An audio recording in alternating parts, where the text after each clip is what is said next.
कहानी असद की पिंसल। एक गांव में एक बच्चा रहता था असद। वो पढ़ाई में अच्छा था लेकिन अक्सर चीजें जल्दी भूल जाता था। एक दिन इसके अबू ने इसे एक नई पिंसल दी। अबू ने कहा, बेटा, ये पिंसल सिर्फ लिखने के लिए नहीं है बल्कि इससे तुम्हें जिंदगी के सबक भी मिलेंगे। असद हैरान हुआ और पूछा, अबू, पिंसल में कौन सा सबक है?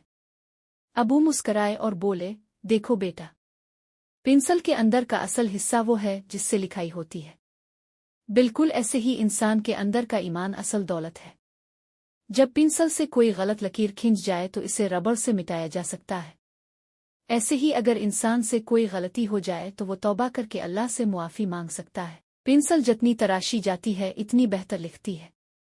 इसी तरह जिंदगी की मुश्किलात और सब्र इंसान को बेहतर और मजबूत बनाते हैं। ये सुनकर असद खुश हो गया और बोला, अबू, मैं वादा करता हूं कि अपनी जिंदगी को पिंसल की तरह सीधी और साफ रखूंगा। सबक: ईमान इंसान के अंदर का असल खजाना है। गलती हो जाए तो तौबा के जरिए इसे दुरुस्त किया जा सकता है। सब्र और मुश्किलात इंसान को बेहतर और मजबूत बनाते हैं।